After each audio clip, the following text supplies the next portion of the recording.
I mean, I got into design very similar to how you got into it, but fortunately I was good with see out hello world. Nice. So I started out with building some sort of like very small modules and apps because I was interning at Mahindra.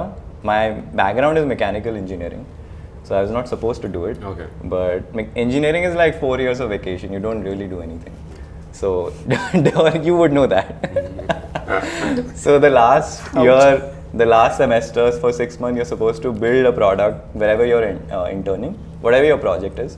So we got talking last month. We realized, okay, our project is not ready, and we knew there was a problem in the assembly line. So we were working in this manufacturing unit that Mahindra has out of Pune, and we had identified the problem, but we didn't know how to solve it.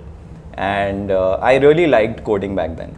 So I was like, I created this very small module and presented it to my boss, and he was really happy, like things are working, the entire operation is being optimized, etc., etc. But the problem was the module could not have been used by the managers on the floor because there was no front end to it. Oh. I just created an operation in the back end.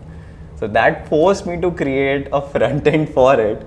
And then I realized, okay, there is another world beyond the back end as well that I can get into. And I was forced to create the UI for it.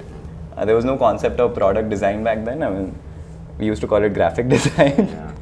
So created a front end module for that. And from flunking in multiple subjects through college, through that project, I actually topped in that semester. Oh. Because being a mechanical engineer, we ended up creating an app for them, which ended up working for them. So that's what made me realize that, okay, this is something that I really want to get into. I never wanted to get into a manufacturing job or mechanical job.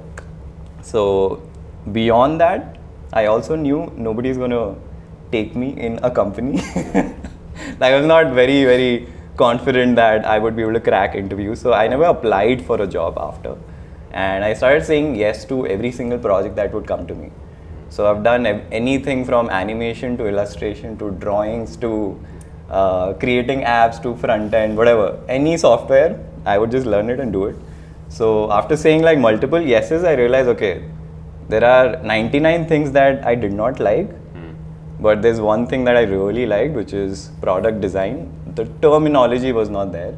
But that's how I got into it, and then eventually we built out this design studio and started working on it. Nice. Yeah. Nice.